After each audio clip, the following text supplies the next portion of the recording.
A better beginning. Naruto's education was terrible. His teachers never taught him and he never paid attention. But what if he decided to teach himself? To take what he could from the academy and go from there. Smart Naruto. Chapter 1. Walking home through Kanagakura no Sato, Naruto Uzumaki understood one thing: he was utterly alone. Despite being surrounded with people as he walked the streets, the people immediately gave him a wide berth. He heard the whispers, "Demon monster brat." He heard the parents telling the children to stay away. He only had one question: why? Whenever he had spent time with his Jiji, Hiruzen Sarutobi, the third Hokage, he asked why the villagers hated him. But he was always met with the same response: people hate what they don't understand. Originally he thought it was because of his sun-kissed golden blonde hair and his cerulean blue eyes. But he saw others with strange appearances, like the girl with pink hair and emerald green eyes, or that adult with silver hair. When he finally arrived at his apartment, he looked sadly at the door covered in graffiti and words like "Die Demon. Die." He unlocked the door and he walked into his empty apartment. Locking the door behind him, he walked to the kitchen, opened up a cupboard and pulled out a cup of ramen. After finishing the cup, he took a shower and cried himself to sleep. Next day, Naruto didn't know what he wanted to do that day, so he decided to take a walk throughout the village.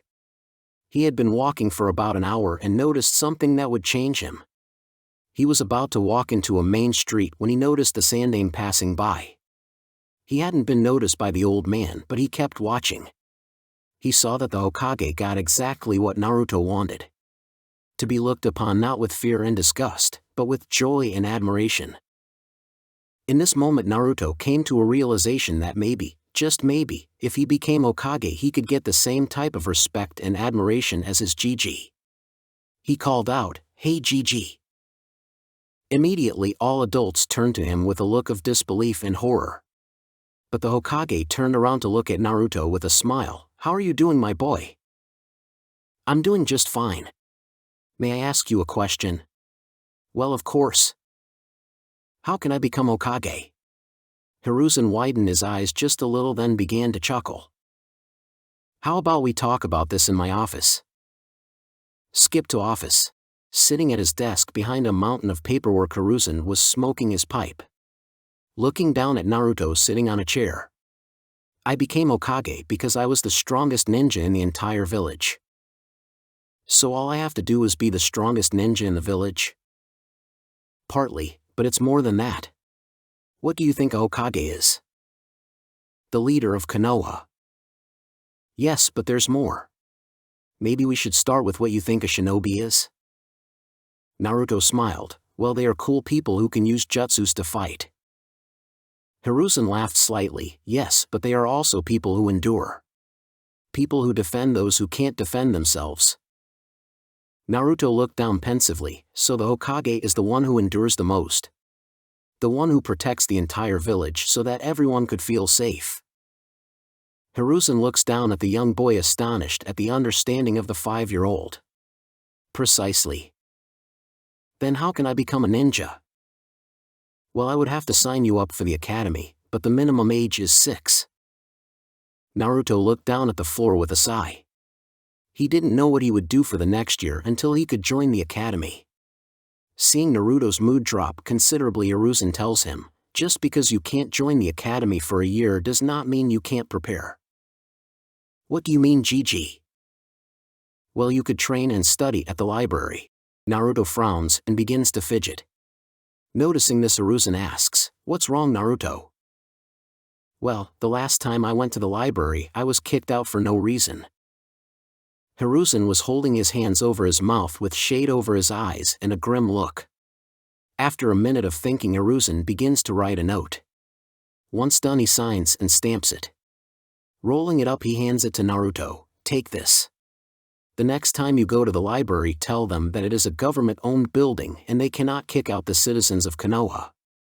Seeing that Naruto has a nervous look, he says, "If the librarian still won't let you in, just show them this letter. They'll have to let you in then." Naruto looks down at the letter in his hand, then back up to his grandfatherly figure, and with joyous tears in his eyes jumps and hugs the old man. "Thank you. Thank you so much, Gigi.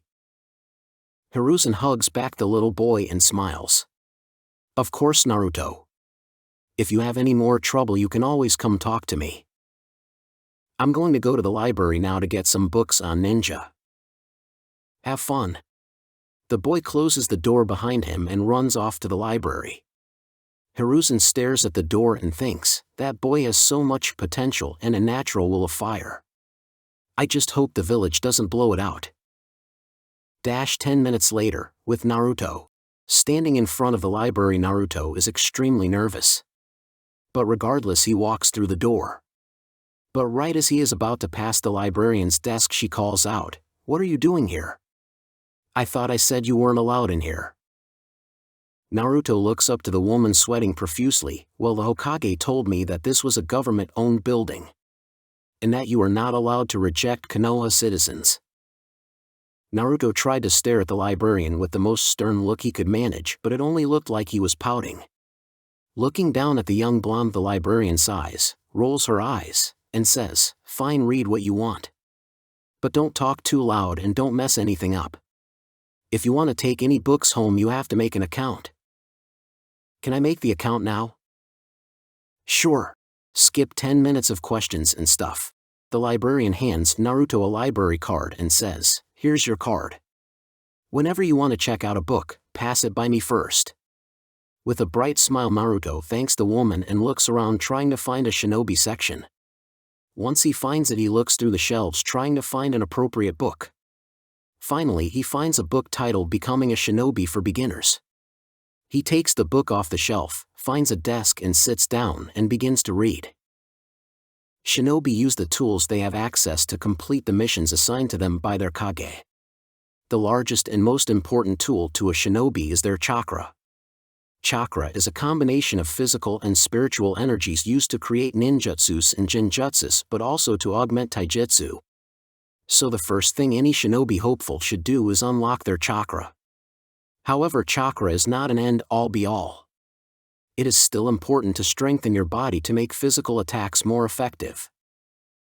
Naruto is immediately interested in the book and continues to read for the rest of the day.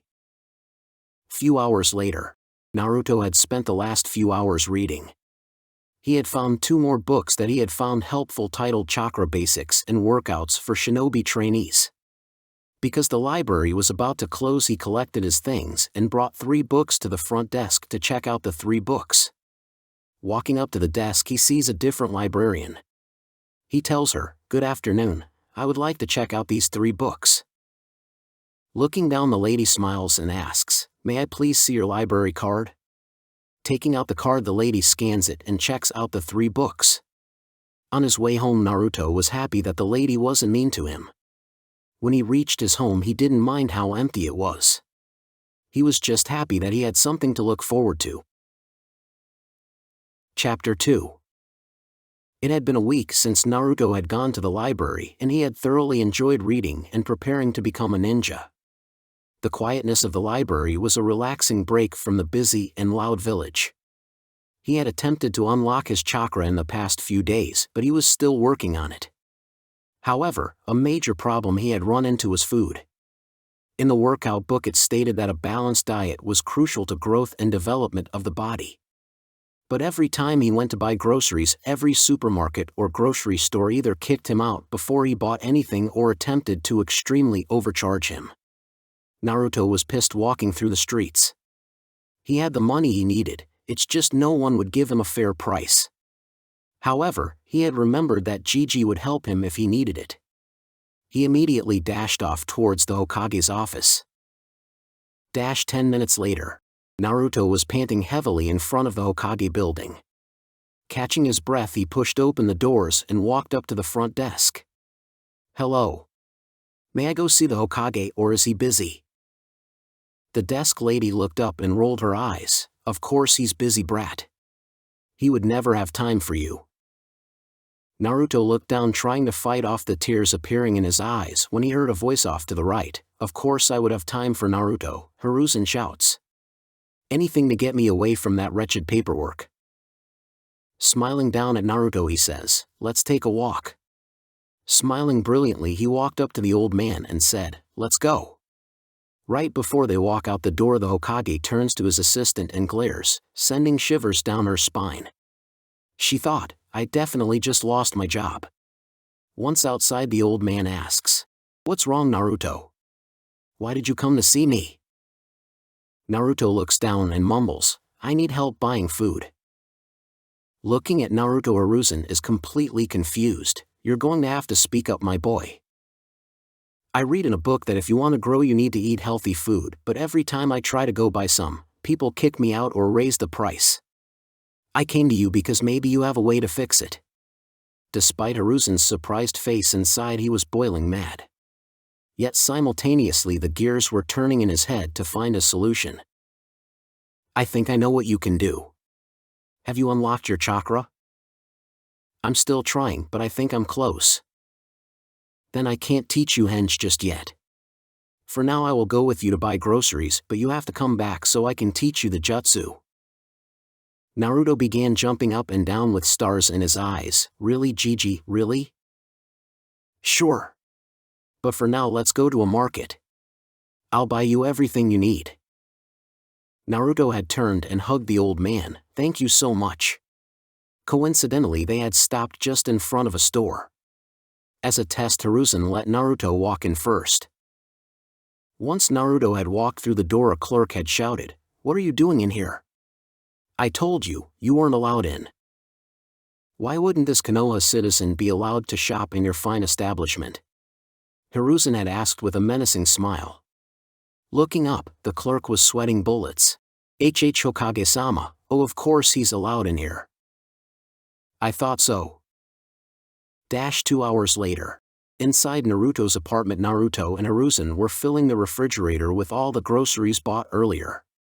Besides all the food, there was a cookbook on the table. Closing the fridge door, Naruto turns around to face the old man. "Thank you so much, Gigi." "You're welcome, Naruto. I want you to grow up big and strong. That can't happen if you don't know how to make your own food." "I'll learn how." Hiruzen begins to leave, opening the front door. "I know you will. But I have to go back to the office now. Bye, Gigi." Hiruzen closes the door behind him, leaving the young blonde alone. Immediately Naruto sat down to learn to cook. X 1 year time skip X. It was 6 in the morning and Naruto had woken up excited because today was the first day of the academy. He had grown to 4 foot 5 inches and he had lost a lot of his baby fat from the workouts he had done. He jumped out of bed and started his workout. He started with a stretch, then continued with 50 push-ups and 50 sit-ups. After he took a shower and made a breakfast of toast, eggs, and bacon. By 7:30 he was on his way to the academy. When he finally arrived, he was excited to meet his classmates. He walked through the doors, and after finding his room he saw there were 3 people already there. First was a black-haired, onyx-eyed Uchiha near the window. Next was a black-haired kid in a pineapple bun at the back with his head down, sleeping. Finally, sitting next to him was a brown-haired chubby boy munching on some chips. He decided to sit right in the middle of the classroom. Far back enough to not attract too much attention, but close enough to the board to make sure he could learn. He pulled out a book on Fuinjutsu. He found it easy to understand and was smiling back on how he found it. Flashback. Naruto had reading a book on Konoha history when he saw something. Konoha had an alliance with Whirlpool Village. While that alone didn't catch his attention, the fact that it was made of mostly the Uzumaki clan did. Surprised he even had a clan, he stood up to try to find a book on them. He searched aisle by aisle for nearly 5 minutes before he found a book on the Uzumaki clan. He took it off the shelf and quickly flipped it open. The Uzumaki clan was native to the village, hidden in the whirlpools. They could be identified by their fiery red hair. They showed extreme skill in both Kenjutsu and Fuinjutsu. Uzumakis were known for their vitality and longevity. While they did not have a Kekkei Genkai, they did tend to have extremely large chakra pools. Some Chunins having as much chakra as a Kage. Excited, he was able to finish the entire book before he had to leave. He was saddened by their destruction but chose to honor his ancestors by taking up Fuinjusta, finding a book for beginners and checking it out. Flashback end.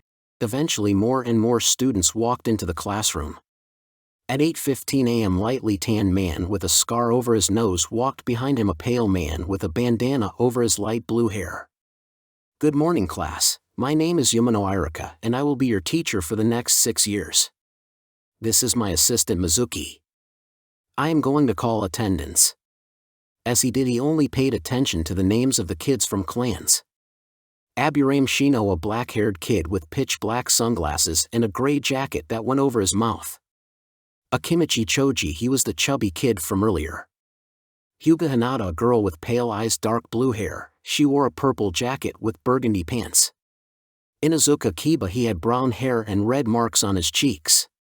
Nara Shikamaru, the sleeping kid with black hair. Uchiha Sasuke, the black-haired brooder looking out the window. Uzumaki Naruto, here Yamanaka Ino, a bleach blonde-haired girl with pale blue eyes. Finishing attendance, Irika put the clipboard down and began his speech. "You all are here to become ninja. This means that you will train to become genin. Here you will learn normal school studies, but you will also learn the basics of being a ninja. This includes ninjutsu, taijutsu, and genjutsu. Most of you have not unlocked your chakra yet, however some of you have. Would anyone like to come up for a demonstration?" 3 people walk up to the front of the class: Naruto, Sasuke, and Shikamaru. As he was walking down the steps, he could hear the kids whispering about him. Once he got there, Irika asked, "What can you do?" First Shikamaru went. "Troublesome. I know the Kage main jutsu. When he uses it, his shadow begins to thin and connect to Irika's. I can use it to control people's movements." He demonstrates by having Irika follow his movements while he yawned. "Thank you, Shikamaru. Now can you end it?" When he ended it, Naruto went, "Well, I can use the henge and the kawarimi." He demonstrated this by transforming into a perfect copy of the teacher next to him. "That's good. That is one of the jutsu you will need to pass the genin exams." Finally Sasuke stepped forward and said, "I can use Katan, Gokakyu no Jutsu," sending a basketball-sized fireball in front of him. Irika clapped for them. "Thank you all for your demonstration. Please go back to your seats." They went to sit down. Naruto smiled, excited for his new year.